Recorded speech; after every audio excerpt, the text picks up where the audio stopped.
지난 주일부터 우리가 새가족을 초청하기 위해서 기독교의 가장 근본이 되는 진리에 대해서 말씀을 나누고 있습니다. 오늘은 지난주에 이어서 그러면 우리가 어떻게 천국을 갈 수 있는가? 천국 갈 수 있는 가장 중요한 이유는 무엇인가? 그것을 한번 살펴보겠습니다. 이 이유에 대한 가장 탁월한 본문의 설명이 바로 오늘 본문입니다. 우리가 잘 아는 본문이죠. 요한복음 3장 16절. 자, 우리 다시 한번 함께 읽어보겠습니다. 시작. 하나님이 세상을 이처럼 사랑하사 독생자를 주셨으니 이는 그를 믿는 자마다 멸망하지 않고 영생을 얻게 하려 하심이라. 아멘. 요한복음 3장 16절에 보면 우리가 믿는 기독교의 가장 핵심을 두 가지로 설명합니다. 하나님이 세상을 너무너무 사랑하셨다 하는 하나님의 사랑에 대한 믿음, 그리고 사랑 많으신 하나님이 우리를 구원하기 위해서 아들 예수님을 보내주셨다 하는 구원자 예수님에 대한 믿음입니다. 그래서 하나님의 사랑에 대한 믿음, 구원자 예수님에 대한 믿음, 이 믿음의 두 가지를 우리가 한번 잘 마음속에 이 시간 새겨보고 이걸 우리가 누구에게 어떻게 전도해야 되는가 하는 것을 살펴보도록 하겠습니다. 자, 먼저 우리가 복음을 전할 때 기독교는 뭘 믿는 종교입니까? 라고 누군가 물으면 기독교인은 하나님이 세상을 창조하시고 그리고 이 세상을 사랑하시고 나를 사랑하시고 우리의 전도 대상인 그 선생님, 그분도 사랑하는 분입니다 라고 설명할 수 있어야 합니다. 보통 여러분 전도하다 보면 이런 분들 있죠. 하나님 믿으라고 하는데 나는 하나님이 있는지 잘 모르겠어요. 어떨 때는 있는 것 같고 어떨 때는 없는 것 같고 그래요. 이런 분도 있고, 또 어떤 청소년기 아이들은 엄마, 아빠, 학교에서는 진화론이 맞다고 배워요. 과학적이라고. 그런데 성경 보면 하나님이 세상을 사랑하셔서 하나님이 세상을 창조하시고 지금도 역사를 주관하신다는데 창조론이 맞아요? 진화론이 맞아요? 하나님이 계신가 안 계신가? 과학적이라는 진화론이 맞는가 창조론이 맞는가? 이런 질문이 하나님에 대해서 우리가 제일 많이 받는 질문입니다. 이 시간에 창조와 진화에 대한 이야기를 다 할 수는 없고요. 여러분 잘 생각해 보십시오. 이 거대한 우주가 어떻게 시작되었는가? 어떻게 운행되고 있는가? 이 우주의 종말이 어떻게 되는가? 그것은 과학의 영역이 아닙니다. 과학이라고 하는 것은 기본적으로 자연의 현상을 있는 그대로의 원인과 결과를 설명하는 것이지 무에서 어떻게 유가 시작되었고 유가 어떻게 무로 돌아가는지에 대한 설명은 과학 영역 밖의 영역입니다. 그래서 과학의 힘이 대단한 것 같지만, 인간의 힘이 대단한 것 같지만 이 우주의 압도적인 크기에 비하면, 이 우주의 위대한 법칙에 비하면 매우 적고 적은 것에 불과합니다. 그러면 진화론은 뭡니까? 어떻게 우주가 창조가 시작되었는가, 어떻게 우주가 종말을 맞이할 것인가가 아니라 처음에 창조된 것에 대한 여러 가지 과학적인 학설의 하나에 불과합니다. 성경은 뭐라고 말합니까? 분명히 우주에 대해서 이렇게 말씀합니다. 창세기 1장 1절 말씀을 함께 한번 화면 보며 읽어보겠습니다. 시작. 태초에 하나님이 천지를 창조하시니라. 아멘. 여러분 믿습니까? 이게 기독교의 가장 근본적인 고백입니다. 태초에 무로부터 이 거대한 우주를 하나님께서 창조하셨다. 그 창조하신 하나님이 시작하셨으니까 이 우주를 지금도 모든 법칙으로 운행해 계시고 이 거대한 우주의 작고 작은 존재인 나의 삶도 하나님께서 주관하신다. 왜? 하나님은 나를 사랑하시니까. 이게 기독교가 고백하는 가장 근본적인 하나님에 대한 고백입니다. 여러분 오늘 이렇게 예배당에 많이 오셨는데요, 대중교통으로 오신 분도 있지만 여러분 승용차로 오신 분도 있을 겁니다. 그러면 우리는 자기가 타는 승용차를 뭐라고 부릅니까? 내 차라고 합니다. 내 차. 끝나고 나서 내 차 어딨지? 삑삑 누르면 차가 삑 하고 반응하지 않습니까? 내 차. 그런데 잘 생각해 보세요. 내가 내 돈 주고 사서 내가 운행하는 내 자동차인데요, 내 자동차가 고장이 나면 내 자동차인데 내가 고칠 능력이 없습니다. 가만히 생각해 보세요. 내 차인데 내가 못 고쳐요. 자동차 고장나면 어디 가십니까? 카센터를 가거나 자동차 제조회사 AS 센터를 갑니다. 왜 그럴까요? 내가 산 내 자동차지만 내 자동차를 처음에 만든 사람, 자동차의 속속들이 다 아는 전문가들에게 이 차를 맡겨야 이 차를 고칠 수가 있는 거죠. 내 차지만 내가 내 차 문제를 해결하지 못합니다. 그러면 우리 인생에 문제가 생기면 어떻게 될까요? 돈으로 생긴 문제는 돈으로 해결하면 됩니다. 실력이 없어 생긴 문제는 학교 가든지 아니면 전문가에게 의뢰하면 됩니다. 내 몸에 병이 나면 좋은 약을 먹거나 병원에 가면 해결됩니다. 그런데 내 문제 중에 해결 안 되는 문제가 있습니다. 뭡니까? 내 마음의 병은 해결이 안 됩니다. 내 마음에 병이 들었습니다. 큰 걱정이 생겼습니다. 누군가를 향해서 너무 몸서리 쳐질 정도로 미운 마음이 듭니다. 너무너무 섭섭해요. 누웠는데 잠을 못 잘 정도로 억울한 일이 생겼어요. 내 마음에 큰 병이 생겼습니다. 그런데 이 병은 누구도 해결해 주지 않습니다. 내가 운전하는 내 차에 문제가 생겼는데 내가 해결 못하듯이 내 마음에 병이 생겼는데 내 마음인데 내가 해결을 못합니다. 그래서 스트레스를 받는 거죠. 그럼 여러분 마음에 도저히 해결할 수 없는 병이 생겼을 때 여러분은 그 문제를 어떻게 해결하십니까? 그 문제의 원인을 성경은 이렇게 진단합니다. 한번 따라해 보시죠. 마음의 병의 문제는 관계 단절에서 생긴다. 이게 무슨 말이냐 하면 방금 말씀드린 대로 자동차 고장나면 AS 센터에 가면 그분들은 자동차를 다 아니까 조립해서 부품 새로 끼워서 만들듯이 우리가 지금까지 살펴본 대로 나를 창조하신 분이 누굽니까? 하나님. 그러면 나보다 나를 더 잘 아시는 하나님, 그 하나님과의 나의 관계가 바로 되어 있으면 내 마음의 병이 사라지는데 하나님과 나 사이의 관계가 단절되어 있기 때문에 내 인생에 불행이 찾아오고 내 마음에 병이 찾아온다. 이것이 성경에서 말하는 근본적인 진단입니다. 여러분 어릴 적에 생각해 보십시오. 내가 부모님께 크게 잘못한 게 있어요. 이걸 말씀드리고 솔직하게 말씀드리고 용서를 받으면 마음이 후련해질 텐데 그 전에 얼마나 마음이 힘듭니까? 그러면 엄마 얼굴 보기도 민망하고 아빠 오면 인사하고 빨리 방에 들어갑니다. 왜? 마음이 안 편하니까. 마음의 불편함을 해결하는 방법은 부모님 앞에 가서 내가 뭘 잘못했는지 정확하게 말씀드리고 용서를 구해서 용서를 받는 겁니다. 그럼 관계가 회복이 되지요. 관계가 회복이 되면 내 마음의 걱정과 불안은 사라집니다. 그러면 우리의 인생으로 말하자면 내 마음에 생긴 마음의 병이 하나님과의 관계가 단절돼서 생긴다. 이것을 기독교에서는 죄라고 합니다. 하나님이 나한테 원하시는 뜻이 잘 있는데 이 뜻이 뭔지 알면서도 그 뜻을 행하지 않고 내 욕심대로 생겨서 하나님과 내 사이에 죄라는 벽이 생겨서 관계에 단절이 생겼을 때 내 마음의 병이 찾아오는 거죠. 어릴 적에 아이가 태어나면 치아가 나오죠. 유치라고 합니다. 유치가 다 빠지고 나면 새 치아가 나옵니다. 건치라고 하죠. 근데 건치를 아이들이 관리 안 하고 밤에 사탕 물고 자고 양치질 안 하면 건치가 뭐가 됩니까? 충치가 됩니다. 여러분 충치는 처음부터 충치가 아닙니다. 건치의 일부분이 결여되었을 때 충치가 되는 겁니다. 하나님은 우리가 복받고 행복하게 살도록 지으셨습니다. 치아로 말하면 건치의 상태로 지으셨습니다.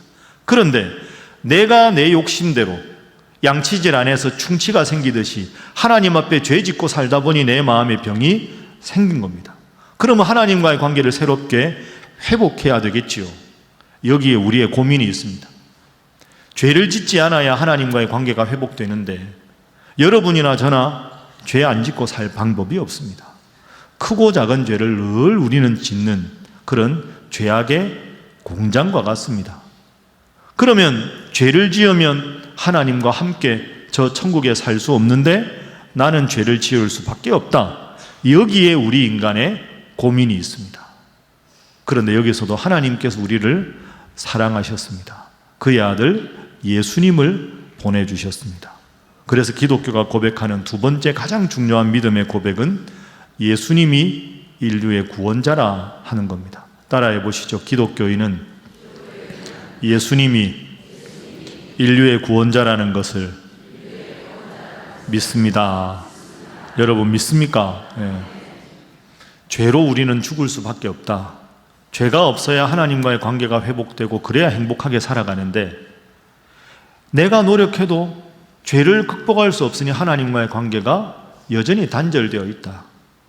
그런데 이 관계를 다시 회복시키기 위해서 예수님이 오셨다. 예수님의 이름의 뜻이 뭡니까? 마태복음 1장 21절. 조용하시죠. 자기 백성을 저희 죄에서 구원할 자, 죄에서 구원하는 자가 예수님이라는 이름의 뜻입니다. 한 신학자가 이렇게 말을 했습니다. 제가 한번 인용해 보겠습니다. 인간에게 가장 필요한 것이 만약에 지식이었다면 하나님은 세상을 이처럼 사랑하사 우리에게 교육가를 보내셨을 것입니다. 인간에게 가장 필요한 것이 건강이었다면 하나님은 인간을 이처럼 사랑하사 우리에게 의사를 보내셨을 것입니다. 우리에게 가장 필요한 것이 돈과 재물이었다면 하나님은 세상을 사랑하사 뭐 하는 사람을 보냈을까요? 사업가를 보냈겠죠. 인간에게 가장 필요한 것이 즐거움과 쾌락이었다면 하나님은 세상을 이처럼 사랑하사 우리에게 연예인을 보내셨을 겁니다. 그런데 여러분, 앞에서 우리가 확인했지요. 우리 인간에게 제일 필요한 것은 마음의 병인 죄 문제를 용서받는 겁니다. 그래야 우리는 마음의 평안을 누리고 이 땅에서 행복을 누릴 수 있는 거죠. 그게 요한복음 3장 16절입니다. 하나님이 독생자를 주셨다. 그를 믿는 자마다 멸망치 않고 영생을 얻게 된다. 제가 자주 드는 비유를 다시 들겠습니다. 여러분, 아이 둘이서 공놀이를 합니다. 힘껏 던졌는데 너무 힘껏 던져서 이웃집 유리창에 가서 야구공이 탁 들어가서 쨍그랑하고 깨졌습니다. 큰일 났죠. 이 아이는 돈 갚을 능력이 없는데 유리창을 깼습니다. 그럼 어떻게 합니까? 부모님께 가서 죄송합니다, 제가 사고 쳤습니다 하고는 부모님이 대신 물어주면, 내가 잘못했지만 변상을 부모님이 해주면 나는 더 이상 죄의식을 가질 필요가 없는 겁니다. 죄는 내가 지었습니다. 죄를 지어서 하나님 앞에 행복한 삶을 스스로의 잘못 때문에 잃어버리게 되었습니다. 그런데 나는 변상할 능력이 없습니다. 그럴 때 예수님께서 내가 대신 갚아주마 하고 내 인간의 모든 죄를 지시고 십자가에 죽으셨습니다. 그 예수님을 그래서 우리는 나의 죄를 대속하신 주님이다, 이렇게 부르게 되는 거죠. 그래서 예수님은 나를 위해서 십자가에 죽으셨다는 뜻이 바로 이렇게 되는 겁니다. 자, 그래서 기독교에서 가장 위대한 오늘 본문이 말하는 믿음의 두 가지 본질적인 내용, 다시 한번 반복해서 여러분께 말씀드리겠습니다. 따라해 보시죠. 나와 세상을 사랑하시고 창조하신 누굽니까? 하나님. 다시 따라합니다. 나를 죄로부터 구원하신 누굽니까? 예수님. 이 두 가지가 가장 기독교의 본질적인 가르침이고, 우리가 예수 믿지 않는 사람, 하나님 믿지 않는 사람들에게 전해야 되는 내용입니다. 그러면 나는 하나님이 나를 창조하신 것도 믿고 예수님이 나의 죄를 용서해 주시는 구원자라는 걸 믿는데, 그러면 이 세상 모든 일이 다 잘 돼야 되지 않나? 기도하면 다 응답이 되고 그냥 일사천리로 모든 일이 다 잘 되고 그래야 되는데, 문제는 예수 안 믿는 사람이나 나나 사는 거 보면 비슷비슷해서, 아니 뭐 이러면 내가 굳이 예수를 믿어야 되나? 굳이 교회를 가야 되나? 이렇게 생각하는 분들이 있습니다. 여러분, 맞습니다. 하나님 믿어도 인생이 크고 작은 문제가 생깁니다. 바다에 보면 큰 파도가 왔다가 또 작은 파도가 왔다가 몇 개 작은 파도가 왔다가 또 큰 파도가 왔다가 끝없이 인생의 크고 작은 파도가 나의 삶을 엄습합니다. 하나님 잘 믿어도 그런 일이 생깁니다. 그러면 도대체 하나님을 왜 믿어야 되는가? 그런 인생의 크고 작은 파도가 온다면 여기서 차이가 있습니다. 파도가 오지만 성경은 파도 타는 법을 가르쳐 줍니다. 인생의 크고 작은 문제가 내 인생에 급습할 때, 닥칠 때, 그때 우리가 해야 될 첫 번째가 성경을 읽는 겁니다.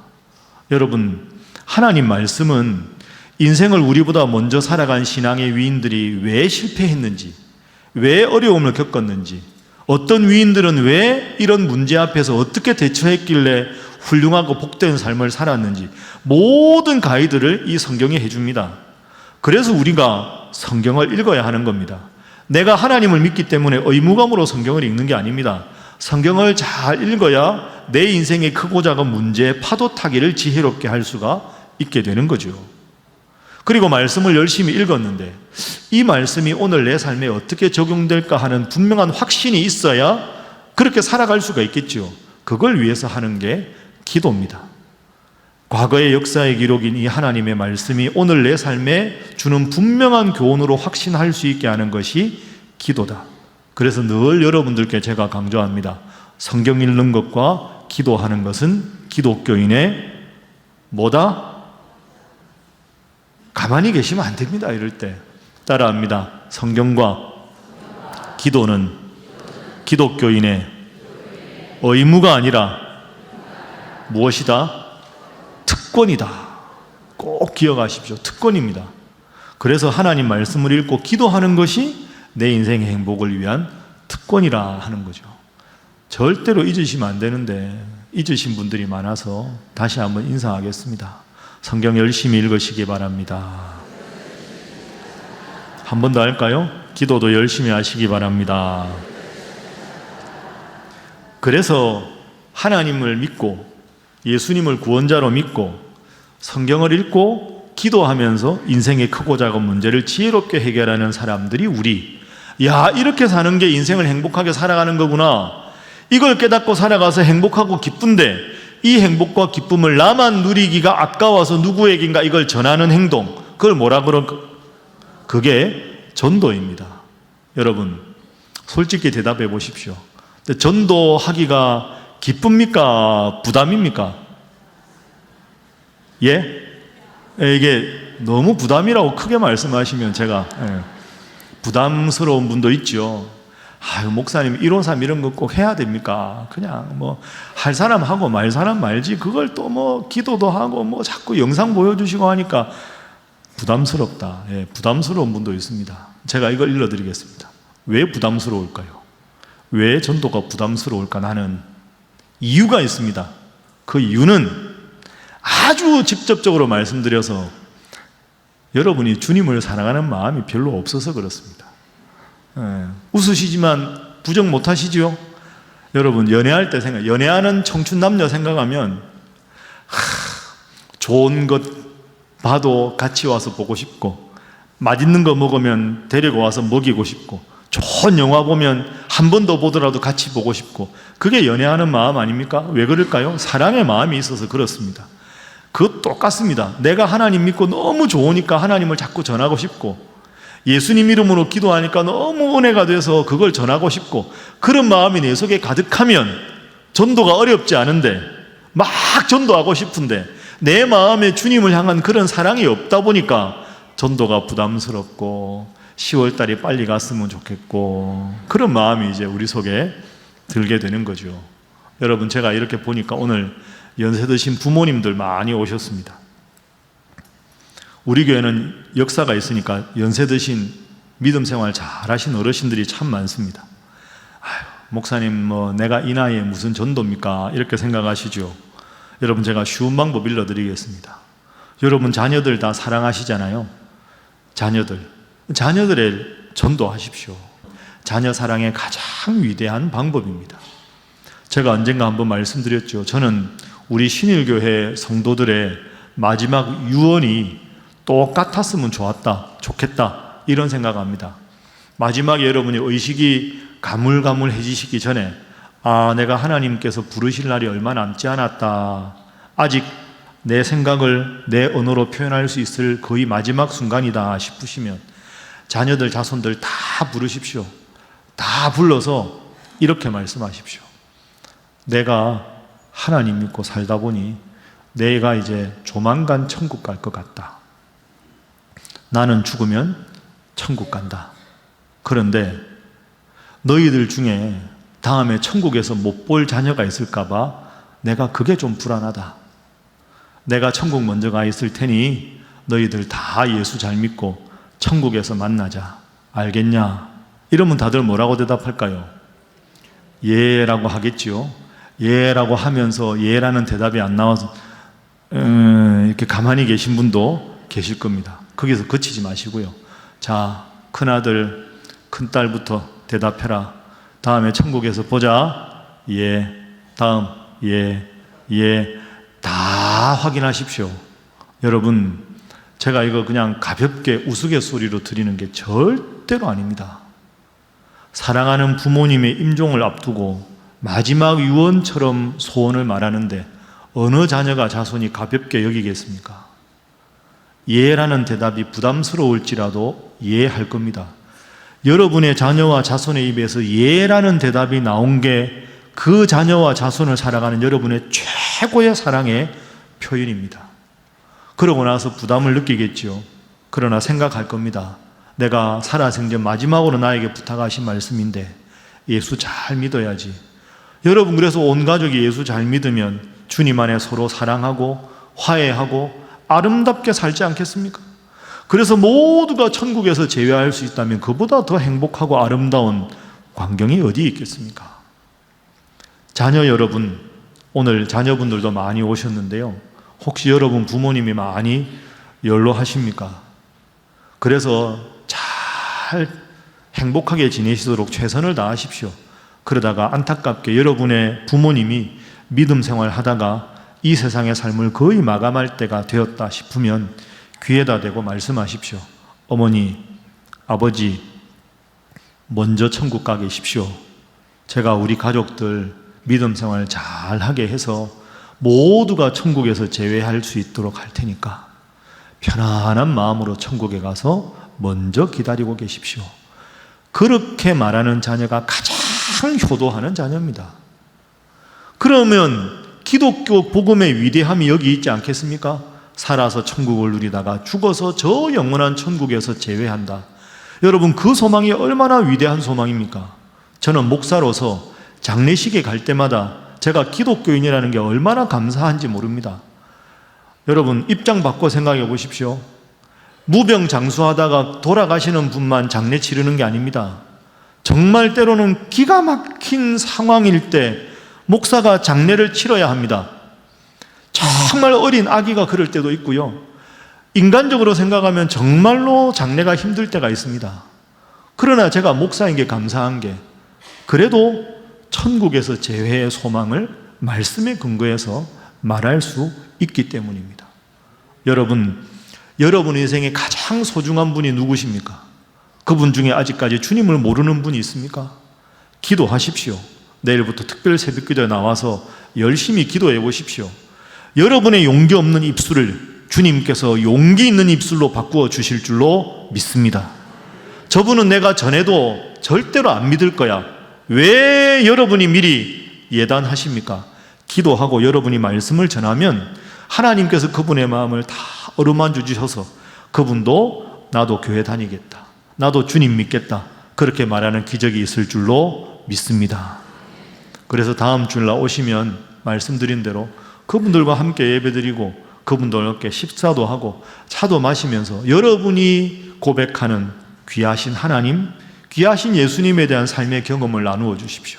그래서 그분들이 앞으로 인생 살아가다가 내가 2024년 10월 20일 10월 셋째 주 일요일 날 내가 신일교회 간 게 내 인생 돌아보면 제일 잘한 일이다, 내 인생을 가장 복되게 만들어준, 감사하다, 그렇게 여러분이 칭찬받을 수 있는 여러분 모두가 되시기를 주님 이름으로 축복합니다.